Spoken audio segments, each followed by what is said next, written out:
What's going on, guys? Austin here. In this video, we're going to be taking a look at 5-Minute Fantasy's Week 9 Booming and Busting Tight Ends. My start of the week is going to be TJ Hawkinson, the Detroit Lions tight end, going up against Oakland. Oakland is a pretty bad defense when it comes to covering tight ends. I'm going to say, start Hunter Henry. I think, like I said in the previous video, he's really starting to become that Antonio Gates type of target that Phillip Rivers absolutely loves. So going up against Green Bay, who's been a bottom half of the league in covering tight ends, that's another really good matchup. I'm going to say start Darren Fells, the Houston Texans tight end, who's been silently having one of his best years of his career. Up against Jacksonville. Jacksonville, I think that they're going to be a little bit overly focused on the passing game with the wide receivers who, these are some of the best wide receivers, in terms of, 1 through 3 in the NFL.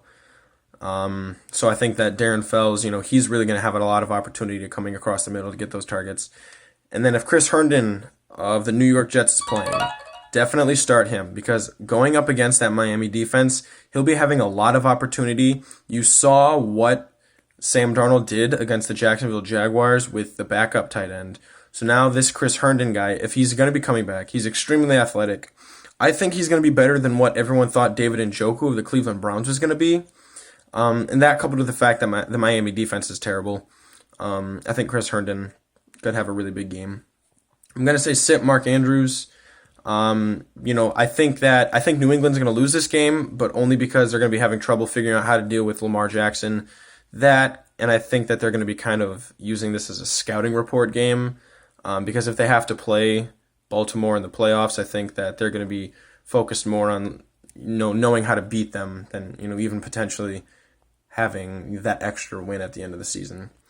But New England still knows how to cover tight ends, and I don't think that Mark Andrews is going to be able to do much against them.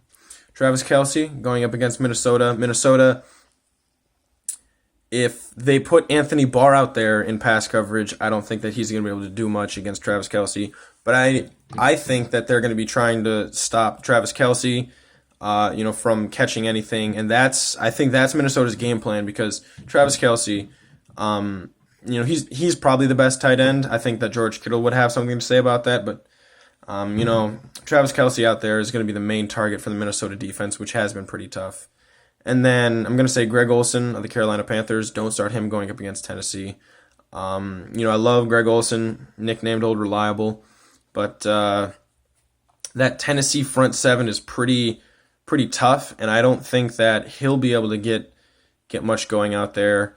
I think that there's going to be a lot of focus on Curtis Samuel, DJ Moore, and of course, the MVP of the league, Christian McCaffrey.